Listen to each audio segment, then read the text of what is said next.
आगे बढ़ रहे हैं। अगली बड़ी खबर जम्मू कश्मीर से है, जहां पर आतंकियों के खिलाफ ऑपरेशन जारी है। उधमपुर और कठुआ में आतंकियों की तलाश जारी है। आतंकियों की धरपकड़ के लिए सर्च ऑपरेशन तेज कर दिए गए। सुरक्षा बलों ने पूरे इलाके को चारों ओर से घेर रखा है। इलाके के जंगलों में सुरक्षा बल आतंकियों की तलाश कर रहे हैं। जम्मू कश्मीर में कई जगहों पर सेना का ये सर्च ऑपरेशन जारी है, जिसमें आतंकियों को न सिर्फ ढूंढना बल्कि उन्हें ढेर करने का काम भी जारी है। बड़ी खबर जम्मू कश्मीर से, उधमपुर कठुआ में आतंकियों की तलाश चल रही है। आतंकियों की धरपकड़ के लिए ये सर्च ऑपरेशन अलग अलग इलाकों में जारी हैं। सुरक्षा बलों ने पूरे इलाके को घेर लिया है। इलाके के जंगलों को सुरक्षा बलों ने घेरा इसलिए है ताकि आतंकी किसी भी तरीके से भागने में कामयाब ना होने पाए। उधमपुर और कठुआ को लेकर अपडेट क्या है, मेरे साथ मेरे दो सहयोगी जुड़ गए हैं। मेरे सीनियर कुलीग अजय जांडियाल मेरे साथ में है और साथ ही साथ इंडिया न्यूज संवाददाता आशिक मीर भी मेरे साथ में है। अजय, पिछले कुछ दिन में ये सर्च ऑपरेशंस बहुत तेजी से बढ़े हैं और इन सर्च ऑपरेशंस को स्पेशल नाम भी दिए गए हैं। और सबसे बड़ी बात यह है, सुरक्षा बल ये दावा कर रहे हैं कि अब आतंकियों को घेर लिया गया है। किसी भी वक्त आतंकियों को पकड़ा जाएगा, ढेर कर दिया जाएगा। ये जो इलाका है उधमपुर और कठुआ का, यहाँ चारों तरफ सेना के जवान अब घेर चुके हैं उन आतंकियों को जो यहाँ छिपकर बैठे हुए थे। और पिछले कुछ वक्त में ऐसे ऑपरेशंस तेजी से बढ़े भी हैं। मेरे साथ मेरे दो सहयोगी सीनियर कुलीग अजय जांडियाल मेरे साथ में हैं, साथ ही साथ इंडिया न्यूज संवाददाता आशिक मीर भी मेरे साथ में जुड़े हैं। आशिक, सबसे पहले मैं आपका रुख कर रही हूँ। जिस तरीके से पिछले कुछ दिन में ऑपरेशंस बढ़े हैं, कई स्पेशल ऑपरेशन भी चलाए गए हैं, क्या ये जो उधमपुर और कठुआ में चल रहा है कोई ये खास ऑपरेशन है? कितने आतंकी छिपे हो सकते हैं और अभी संभावना क्या, कब तक खत्म होगा ऑपरेशन? बिल्कुल, अगर हम बात करें तो जम्मू कश्मीर में लगातार एंटी टेरर ऑपरेशन चलाए जा रहे हैं। खासतौर पर अगर हम जम्मू रीजन की बात करें तो यहाँ पर लगातार संदिग्ध दिखते हैं, आतंकी दिखते हैं, जिनको ढूंढने के लिए ये ऑपरेशन चलाए जा रहे हैं। कठुआ और उधमपुर की अगर हम बात करें तो यहाँ पर भी कुछ आतंकी दिखे, जिसके बाद सुरक्षा बलों की तरफ से इस इलाके में, ये घने जंगलाती वाला इलाका है जहां पर ये ऑपरेशन चलाए जा रहे हैं, क्योंकि हमने देखा कि बीते महीनों से लगातार जम्मू के इलाकों को डिस्टर्ब करने की कोशिश जो है लगातार की जा रही है। और ये आतंकी जो है इन घने जंगलों का सहारा लेकर फिलहाल भागने में फरार होते हैं। जब ये सुरक्षा या सेना के जवानों पर हमला करने में सक्षम होते हैं, जब ये कामयाब होते हैं, तो इन्हीं घने जंगलों का सहारा और मौसम जिस हिसाब से जम्मू कश्मीर में बना हुआ है, कई जगहों पर बारिशें हो रही है। अगर हम पहाड़ी राज्यों की बात करें, पहाड़ी इलाकों की बात करें, तो इन इलाकों में लगातार बारिशें हो रही है, जिसका फायदा ये आतंकी जो है लगातार ले रहे हैं। लेकिन फिलहाल इनको ढूंढने के लिए सुरक्षा बल और इंडियन आर्मी की पैरा कमांडो की टीम जो है इन घने जंगलाती इलाकों में उतारे गए हैं और बहुत ही जल्द इनका एनकाउंटर भी होगा। ओवरऑल अगर हम देखें, जम्मू कश्मीर के जितने भी सीमावर्ती इलाके हैं, यहाँ पर चौकसी जो है बढ़ा दी गई है। और खासतौर पर इलेक्शन के मौके पर लगातार ये साजिश की जा रही है कि जम्मू कश्मीर में किस तरह से अमन का माहौल जो है इसको किस तरह से बिगाड़ा जा सके। जो लोगों की संख्या बीते इलेक्शंस में हमने देखे, जब यहाँ पर लोकसभा के इलेक्शन हुए और किस तरह से लोग बढ़ चढ़ कर पोलिंग में हिस्सा डालने के लिए निकले, लेकिन ये साजिश रची जा रही है एक बार फिर से लोगों को डराने की कि लोग जो है आने वाले विधानसभा के इलेक्शंस में हिस्सा ना डाले, जिसको लेकर लगातार जो है फिलहाल बॉर्डर्स पर भी जो है चौकसी बढ़ा दी गई है। जम्मू कश्मीर में कई जगहों पर इस वक्त जो है सुरक्षा बलों की तरफ से एंटी टेरर ऑपरेशन चलाए जा रहे हैं। और खासतौर पर जम्मू के इलाकों में जिस हिसाब से आतंकियों की संख्या 60 से 70 जो है, जिनका ताल्लुक पाकिस्तान से है, और इन आतंकियों की तलाश जो है जम्मू के घने जंगलाती इलाकों में इस वक्त चल रही है। जी, जगह जगह ये जो तलाशी अभियान चल रहा है, उसके बाद कोशिश ये कि आतंकियों को पकड़ा जाए। यहाँ जो ऑपरेशन है उसका नाम सर्प विनाश भी कहा गया। और अब ये कोशिश है कि ये जो सांप जैसे आतंकी हैं, इनके फन को बहुत जल्द से जल्द कुचला जाए। लेकिन आशिक, ये हम देख रहे हैं पिछले कुछ दिन में जो अलग अलग ऑपरेशंस चले हैं, अभी सर्च ऑपरेशंस आतंकियों को लेकर, उसमें बार बार एक नाम रिपीट होता है, उधमपुर। ये उधमपुर एरिया वाइज कैसा है? क्या यहाँ जंगल का इलाका ज्यादा है? इस एरिया को बार बार आतंकी छिपने के लिए क्यों चुन रहे हैं? बिल्कुल, अगर हम उधमपुर की बात करें तो ये नेशनल हाईवे से लगकर इलाका है और खासतौर पर ज्यादातर जंगलाती इलाका है, जहां पर ये आतंकी जो है लगातार छुप रहे हैं। खास अगर हम पुंछ राजौरी डोडा, किश्तवाड़, ओवरऑल जम्मू रीजन के जो फारफ्लंग एरियाज है, जो फारफ्लंग डिस्ट्रिक्ट्स है, ये सारे फॉरेस्ट, डेंस फॉरेस्ट वाले इलाके हैं, जिन इलाकों का फायदा जो है ये आतंकी लगातार ले रहे हैं। हमने देखा बीते महीनों से किस तरह से किश्तवाड़ में भी इसी तरह सुरक्षा बलों के जवानों पर हमला किया गया और बाद में ये आतंकी इन्हीं घने जंगलों में छुप गए। और बाद में अगर हम अनंतनाग वाली साइड की बात करें तो वहां पर वही आतंकी दिखे जिन्होंने किश्तवाड़ में हमला किया था, जिन्होंने डोडा में हमला किया था। यानी ये कनेक्टिंग जो है ये फॉरेस्ट है जो कि इन आतंकियों को कहीं ना कहीं मदद देते हैं, लेकिन काफी हिली टेरेन है जहां पर सुरक्षा बलों को कई सारी मुश्किलों का सामना भी करना पड़ता है इन आतंकियों को मार गिराने के लिए। लेकिन फिलहाल अगर हम उधमपुर या किश्तवाड़ इलाके की बात करें, ये घने फॉरेस्ट वाले इलाके हैं जहां पर फिलहाल इस वक्त जो है बड़े पैमाने पर सर्च ऑपरेशन चलाए जा रहे हैं। पैरा कमांडोज और इंडियन आर्मी के हेलीकॉप्टर्स की मदद भी ली जा रही है ताकि जल्दी से जल्दी इन आतंकियों को ढूंढकर मार गिराया जा सके। जी, अब ऐसे में कोशिश यही कि आतंकियों को घेर लिया गया है तो खत्म कर दिया जाए या जिंदा पकड़ा जाए अगर आतंकी, तो यहाँ बहुत से खुलासे भी करता है, बहुत से ऐसे क्लू भी देता है। इसीलिए सुरक्षा बलों की कोशिश दोनों तरीके से है, आतंकियों को पकड़ा जाए या ढेर कर दिया जाए, और जो इनका लोकल सपोर्ट है उसे भी जड़ से खत्म करना, और इन्हीं आतंकियों के जरिए वो राज खुल सकते हैं। अजय जांडियाल भी मेरे साथ में हैं। अजय, ये जो आतंकी अभी उधमपुर और कठुआ में छिपे हुए हैं, ये क्या किसी खास संगठन से बिलोंग करते हैं? ये किस इरादे के साथ यहाँ पर पहुंचे थे? कैसे मालूम हुआ कि इन एरिया में ये लोग छिपे बैठे हैं?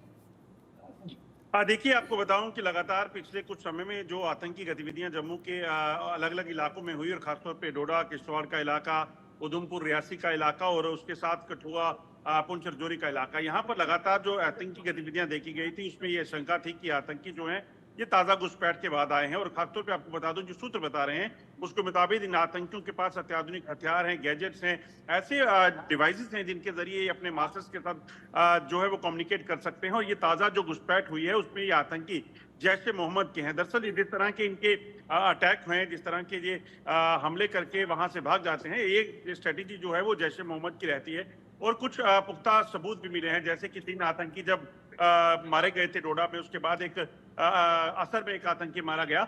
उन आतंकियों से जो हथियार मिले हैं, उन आतंकियों के पास जो आइडेंटिटीज मिली हैं, जो चीजें मिली हैं, वो इशारा करती हैं कि ये जैश ए मोहम्मद के वो फिदाइन हैं जिनको खास ट्रेनिंग जो है वो पाकिस्तानी सेना और पाकिस्तानी आईएसआई ने जो है कमांडोज के साथ दी हुई है।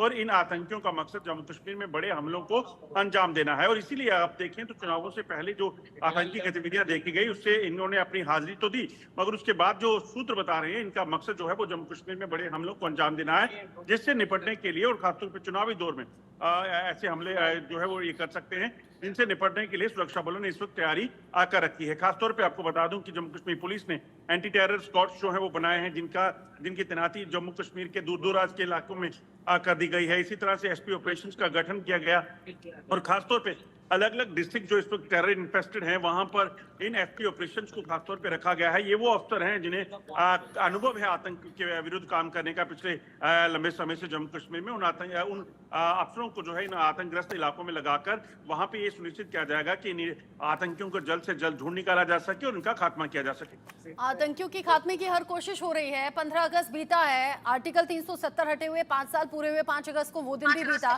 कारगिल विजय दिवस भी बीता। ये बड़े चैलेंजिंग दिन रहे अजय, और इन सभी दिनों में सुरक्षा बलों ने बेहतरीन काम किया, जहां सुरक्षा घेरा भी मजबूत किया गया, और अब जगह जगह चप्पे चप्पे पर तलाशी अभियान और अब सुरक्षा के इंतजाम भी दिखे। अब क्या आने वाले फेस्टिवल्स, हालांकि फेस्टिवल सीजन ऑन है, चल रहा है, कुछ फेस्टिवल जा चुके हैं, कुछ फेस्टिवल अभी आ रहे हैं, अभी सोमवार को जन्माष्टमी भी है, साथ ही साथ इलेक्शन की डेट्स अब फाइनल हो चुकी हैं, 18 सितंबर से इलेक्शन शुरू हो जाएंगे। ये सभी चैलेंजिंग सिचुएशन है। क्या स्ट्रेटेजी में किसी तरीके के कोई चेंजेस किए जाएंगे? जैसा हमने देखा भी था, बीएसएफ के चीफ को बदला गया था पिछले दिनों। देखिए, बिल्कुल स्ट्रेटेजी बदलनी इसलिए जरूरी हो जाती है क्योंकि पाकिस्तान ने जो आतंकी भेजे हैं ये अलग तरह की ट्रेनिंग के साथ आए हैं, अलग तरह के गैजेट्स, इक्विपमेंट्स इनके पास हैं, और स्ट्रेटेजी हर वक्त जो है समय समय पर जो है सुरक्षा बल बदलते हैं ताकि उन सिचुएशंस को उस तरीके से हैंडल किया जा सके। अभी जो सबसे बड़ी चुनौती है वो जंगलों में बैठे आतंकियों को ढूंढ निकालना और उनको मार गिराना है। उसी के लिए आप देखें तो अलग अलग यूनिट्स बनाकर उन इलाकों में तैनात किया गया है जहां पर इस वक्त आतंकी छुपे हुए हैं। जंगल के वो इलाके, चाहे वो उधमपुर का बसंतगढ़ डुडू का इलाका हो, डोडा का देसा का इलाका हो, या फिर आसपास के इलाके हो, इसी तरह से किश्तवाड़ के दूरदराज के इलाके, राजौरी पुंछ में ऐसे इलाके जहां पर जंगलों का एक बड़ा रिज है, जिस इलाके में पहाड़ी के ऊपर आतंकी बैठे हुए हैं। रियासी में आतंकियों ने जब हमला किया तो वो भी जंगल का इस्तेमाल करके वहां पहुंचे। तो दरअसल एक चीज को समझना होगा, राजौरी पुंछ के जो जंगल हैं या फिर उसके बाद रियासी, उधमपुर, डोडा, किश्तवाड़ के जंगल, ये आपस में एक दूसरे से कनेक्टेड है, क्योंकि ये पूरा पहाड़ी इलाका है और जंगल में पहाड़ी इलाकों पर घूमते हुए आतंकी एक जगह से दूसरी जगह जाते थे। और इसी वजह से आप देखें तो आतंकी हमला एक तरफ होता था, दूसरा हमला वहां से 100 किलोमीटर दूसरी तरफ होता था। तो ये बेसिकली इंटरकनेक्टेड होने की वजह से सुरक्षा बलों के लिए चुनौतियां थी। इसीलिए उस फैसले को लिया गया कि जंगल के इलाकों में सुरक्षा बलों की तैनाती को किया जाएगा। इसमें भारतीय सेना हो, जम्मू कश्मीर पुलिस हो, सीआरपीएफ और अन्य जो खुफिया एजेंसीज के लोग हैं, उनको इन इलाकों में तैनात करके इस चीज की जिम्मेदारी दी गई है कि उनको इन आतंकियों को यहाँ पर मार गिराना है। और दूसरी स्ट्रेटेजी जो बदली गई है, क्योंकि चुनाव है, चुनाव के दौर में आतंकियों की सबसे बड़ी मंशा जो होती है वो कहीं ना कहीं कॉम्युनल हार्मोनी को डिस्टर्ब करने की होती है। हमने देखा कैसे यात्री बस को निशाना बनाया गया जब वो शिवखोड़ी से कटरा लौट रहे थे। हमने देखा एक घर में घुसकर एक जो फौजी थे सेना में, उनके भाई को की हत्या कर दी गई। हमने ये देखा कि किस तरीके से मंदिर में, हीरानगर में जो सत्संग कर रहे लोग थे उन पर आतंकियों ने गोलियां बरसाने की प्रयास किए। तो ये बताता है कि वो उनका मकसद जो है आतंकी हमलों से दहशत डालना तो है ही, मगर उसके साथ वो आपसी भाईचारे को नुकसान पहुंचाना चाहते हैं। इसीलिए ये आशंका बनी हुई है कि चुनावी दौर में ये आतंकी इस तरह के प्रयास कर सकते हैं जिससे कॉम्युनल हार्मोनी को डिस्टर्ब किया जाए और तनाव पैदा किया जा सके। और इसी से निपटने के लिए सुरक्षा बलों ने भी प्लानिंग की है। तमाम जो रिलीजियस लीडर हैं उनके साथ बैठकें हो रही हैं। तमाम जो गांव में पुलिस स्टेशन हैं उनमें, वहां पर गांव के लोगों को बुलाकर ये चीज बताई जा रही है कि अगर उनको आतंकी कहीं दिखते हैं तो उनको इस चीज की जानकारी जो है वो सुरक्षा बलों के साथ साझा करनी है। तो मकसद बड़ा साफ है, लोगों की भागीदारी जो है इसमें ज्यादा से ज्यादा बनाई जाएगी ताकि लोग इन चीजों की चर्चा, आतंकियों की मूवमेंट की जानकारी या कोई भी ऐसी चीज जो देश विरोधी हो सकती है, आम लोगों के खिलाफ हो सकती है, उसकी जानकारी सुरक्षा बलों तक समय पे पहुंचे और सुरक्षा बल उस पर कार्रवाई कर सकें। ये ऑपरेशंस तेजी से बढ़े हैं जो आतंकियों के खात्मे के लिए हैं, और हम ये भी देख रहे हैं कि आतंकी गतिविधियों में भी इजाफा देखा गया है। पिछले अगर 4 महीने में ओवरऑल जम्मू कश्मीर की बात करें तो अब तक सुरक्षा बलों ने 33 आतंकियों को ढेर कर दिया है, अलग अलग इलाके में जो सर्च ऑपरेशन चले। आशिक मीर, चूंकि घाटी से ध्यान हटाकर, यानी कि कश्मीर के अलग अलग हिस्सों में जहां दहशत का माहौल कभी हुआ करता था, आतंकी कोशिश करते थे, वहां से ध्यान हटाकर अब पूरी तरह से जम्मू पर फोकस आतंकियों का है। इसीलिए संख्या जो पिछले दिनों 40 से 50 थी, फिर 80 से 90 तक पहुंच गई है और आतंकी जगह जगह दहशत पैदा करने के इरादे से लोगों के बीच जा रहे हैं और इसी का नतीजा कि अलग अलग जगह सर्च ऑपरेशन जारी। लेकिन क्या अभी कश्मीर के अलग अलग हिस्सों में पूरी तरह से शांति है? और आने वाले इलेक्शंस को लेकर लोग क्या कह रहे हैं? साथ ही ये जो ऑपरेशंस जम्मू में अलग अलग हिस्सों में चल रहे हैं उसको लेकर कश्मीर के लोगों की सोच क्या है? देखिए, इसमें कोई शक नहीं है, घाटी में इस वक्त शांति है, लेकिन लगातार इस शांति में जो है अशांति डालने की कोशिश हो रही है। क्योंकि हमने देखा बीते महीने की किस तरह से कुपवारा के मसल सेक्टर से इन्फिल्ट्रेशन यानी घुसपैठ की कोशिशें की गई और कई सारे घुसपैठियों को मार भी गिराया गया। और इतना ही नहीं बल्कि पाकिस्तान बॉर्डर एक्शन टीम की तरफ से भी सेना की टुकड़ी पर, सेना की एक चेक पोस्ट पर जो है हमला भी किया गया। ये किस्से जो है चलते रहते हैं, लेकिन अगर हम पूरा जम्मू कश्मीर घाटी के लोगों की बात करें तो यहाँ पर लोग अमन चाहते हैं। लोग अब इन चीजों से तंग आ रहे हैं क्योंकि बीते 35 सालों से जम्मू कश्मीर के लोगों ने जो कुछ देखा, जो कुछ सहा, अब इससे लोग तंग आ चुके हैं और लोग चाहते हैं कि ओवरऑल पूरे स्टेट में जो है शांति फैले और पाकिस्तान को भी यहाँ से मैसेज दी जाती है। अगर हम नौजवानों की बात करें तो नौजवान यहाँ पर अमन चाहते हैं और पूरे जम्मू कश्मीर की अगर हम बात करें तो फिलहाल हालात यहाँ पर कहीं ना कहीं घाटी में जो है सुधर चुके हैं। लोगों का माइंडसेट जो है वो चेंज हो रहा है और बड़ी बेसब्री से यहाँ पर लोग जो है विधानसभा के इलेक्शन का इंतजार कर रहे हैं। क्योंकि हमने देखा जो बीता लोकसभा इलेक्शन था उसमें किस तरह से लोगों की पार्टिसिपेशन थी, खासतौर पर उन जगहों पर जहां पर आतंक और अलगाववाद का ज्यादातर असर रहता था और उन जगहों पर लोग बाहर निकले, वोटिंग में हिस्सा डाला। 60 से 70% वोट पोलिंग स्टेशन पे पड़े जहां पर 0% वोटिंग रहती थी। लेकिन अब जो है यहाँ पर लोग तंग आ चुके हैं। बीते 35 सालों से लोगों ने यहाँ पर बहुत कुछ सहा है। लोग चाहते हैं कि जम्मू कश्मीर में शांति बनी रहे और विधानसभा के इलेक्शन के लिए जो है यहाँ पर तैयारियां जो है जोरों शोर से चल रही है। अब यहाँ तैयारियों के बीच में लोग इंतजार में भी हैं, चूंकि एक लंबा इंतजार भी लोगों ने देखा है ना अजय, और साथ ही साथ मोदी सरकार के जो ऐतिहासिक फैसले रहे उनका असर क्या रहा, वो बदलाव जम्मू कश्मीर के लोग कैसे महसूस करते हैं, उन 10 सालों का लेखा जोखा भी तो इन्हीं चुनावों में तय होगा। इसलिए लोग उत्साहित भी होंगे चुनावों को लेकर, लेकिन दूसरी तरफ ये आतंकी घटनाएं, और इसीलिए प्रशासन पूरा जोर लगा रहा है कि हालात सामान्य रहें, चुनाव अधिकारियों की नजर है, और सेना तो 24/7 काम पर है ही। आप सही कह रही हैं। खासतौर पे अगर देखें तो भारतीय जनता पार्टी जो चुनावों में उतरने वाली है, तो उनका सबसे बड़ा जो एजेंडा रहेगा वो रहेगा जम्मू कश्मीर में जो उन्होंने 370 टूटने के बाद काम किए। क्योंकि जब वो गठबंधन में थे 2014 में पीडीपी और बीजेपी का जब गठबंधन हुआ, उसके बाद जो वो सोच रहे थे वो कर नहीं पाए, क्योंकि केंद्र से जो चीजें होनी थी वो राज्य सरकार के जरिए होनी थी, मगर 370 टूटा नहीं था। जो फैसले वो लेना चाहते थे वो हो नहीं पाए। उसके बाद उन्होंने जब 370 टूटी और उसके बाद जो फैसले लिए, चाहे जम्मू कश्मीर में तमाम डेवलपमेंट के काम हो, रोड नेटवर्क हो, एम्स हो, 2 एम्स, जम्मू कश्मीर पहला राज्य है देश का जहां पर 2 एम्स हैं, एक कश्मीर में है एक जम्मू में है। इसी तरह से IIT IIM जो है वो 2 बने हुए हैं, जम्मू में अलग से, कश्मीर से अलग, कश्मीर में अलग से। तो ये चीजें जो हैं, इन चीजों को लेकर वो यकीनन लोगों में जाने वाले हैं। और उसके बाद उन्हें बैठे बैठाए एक मुद्दा और मिल रहा है कि उन्होंने भारतीय जनता पार्टी और कांग्रेस का जो कांग्रेस और नेशनल कॉन्फ्रेंस का जो गठबंधन हो रहा है उसे लेकर उसे अनहोनी बताया है। उसे लेकर वो सियासत करेंगे देश भर में कि आखिरकार कैसे कांग्रेस जो है सोचती है कि क्या वो 370 टूटने को गलत बताती है। वो चाहते हैं कि जम्मू कश्मीर में प्री 2019 वाले हालात होने चाहिए, अलग से कॉन्स्टिट्यूशन होना चाहिए। तो वो यकीनन उनको एक अलग एजेंडा तो मिला ही है। अजय जरूरी जानकारी दे रहे हैं और बता रहे हैं कि कैसे यहाँ आने वाले वक्त को देखते हुए, यानी कि इलेक्शंस को देखते हुए भी कमर कसी जा चुकी है। साथ ही साथ लोगों में एक भय मुक्त वाला माहौल बनाना भी एक बड़ा चैलेंज बना हुआ है। त्योहारों को देखते हुए आशिक मीर, बाजारों में कुछ खास इंतजाम अभी है क्या?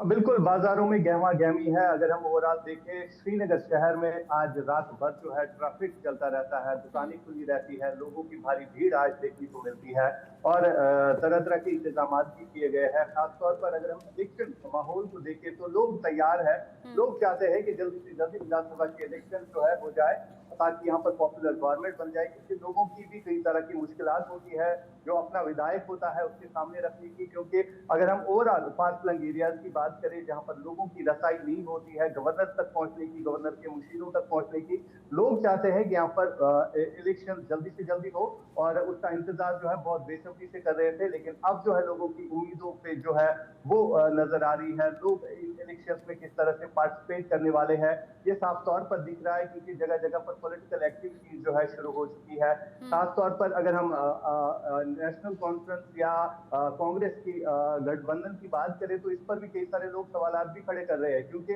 नेशनल कॉन्फ्रेंस का स्टैंड 370 को लेकर कुछ और है और कांग्रेस का कुछ और है। हालांकि हमने कल पूछा भी फारूक अब्दुल्ला से, जब उन्होंने एक प्रेस वार्ता की, उसमें उन्होंने कहा कि हम 370 पर जो हमारा पहले से स्टैंड था वो क्लियर है। लेकिन जब उनको पूछा गया कि जो आपके एलाई पार्टनर है कांग्रेस, उनका क्या स्टैंड रहेगा, तो उन्होंने साफ इनकार किया उस बात से। यानी कि दोनों का मुख्तलिफ स्टैंड है। खाली ये बात की गई कि स्टेटहुड को जल्दी से जल्दी जम्मू कश्मीर में रेस्टोर करना चाहिए, उस पर कई सारी पॉलिटिकल पार्टीज का मैनिफेस्टो जो है वो भी शाया किया गया।